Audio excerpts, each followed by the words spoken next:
एक ऐसा बंदा जिसकी रीढ़ की 3 हड्डियां टूट चुकी थी और डॉक्टर ने उसे साफ कह दिया था कि तुम कभी चल नहीं पाओगे, लेकिन इसके बावजूद भी उस बंदे ने कभी हार नहीं मानी और अपने मजबूत हौसले और कोशिश के दम पर महज 23 साल की उम्र में माउंट एवरेस्ट पर चढ़कर उन डॉक्टरों को गलत साबित कर दिया। जी हाँ, मैं बात कर रहा हूँ मैन वर्सेस वाइल्ड शो के होस्ट और खतरों के खिलाड़ी बेयर ग्रिल्स के बारे में।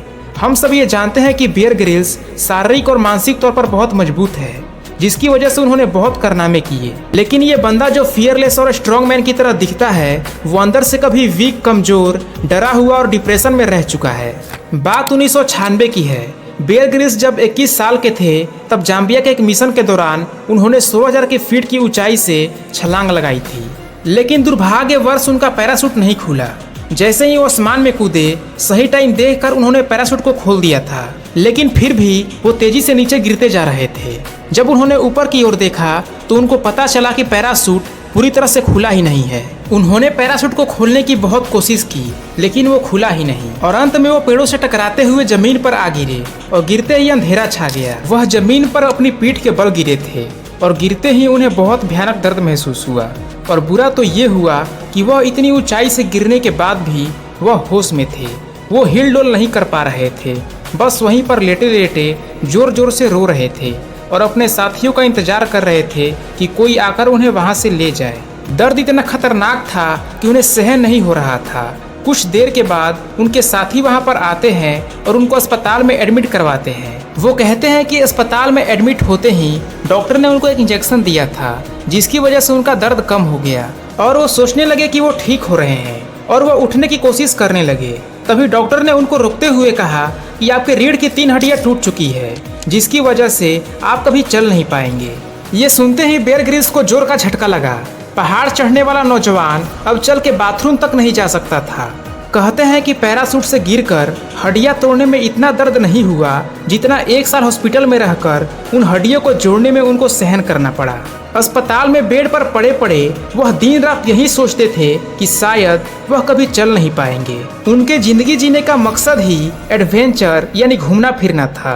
इस चोट ने उनसे उनके जीने का वजह ही छीन लिया था। ये सोच सोचकर उनको रातों को नींद नहीं आती थी। एंग्जाइटी, ओवरथिंकिंग, डिप्रेशन जैसी मानसिक बीमारियों से वह ग्रसित हो गए। लगभग 2 महीने बीत चुके थे, लेकिन उनके सेहत में बिल्कुल भी सुधार नहीं हो रहा था और धीरे धीरे वो बहुत कमजोर होते जा रहे थे। तभी अचानक रात में उनकी नज़र एक फोटो फ्रेम पर पड़ी।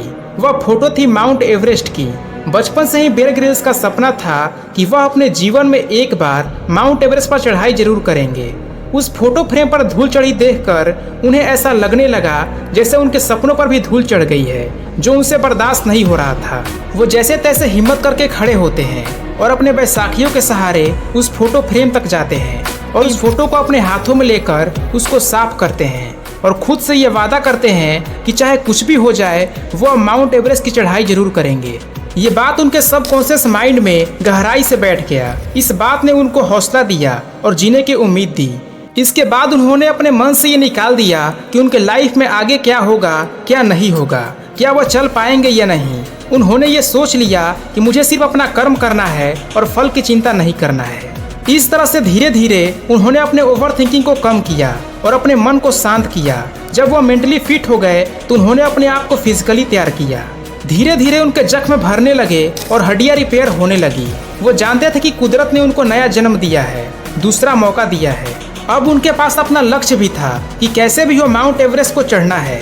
इसी लक्ष्य के बदौलत उन्होंने बहुत कड़ी मेहनत करी, खूब पसीना बहाया और आखिरकार पैराशूट एक्सीडेंट के 18 महीने बाद यानी 16 मई 1998 को माउंट एवरेस्ट पर चढ़ाई करके अपने बचपन के सपने को साकार किया और ये साबित कर दिया कि अगर दिल में कुछ कर जाने का जज्बा हो, कभी हार न मानने का जुनून हो, तो दुनिया की कोई भी ताकत तुमको अपने लक्ष्य को हासिल करने से रोक नहीं सकती।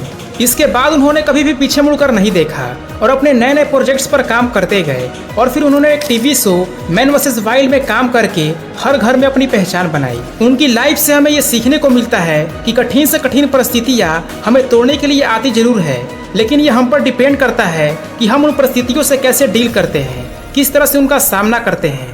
वो भी चाहते तो किस्मत का रोना रो सकते थे, बहाने बना सकते थे, लेकिन उन्होंने ऐसा करने की बजाय खुद पर काम किया और अपने सपने को साकार किया।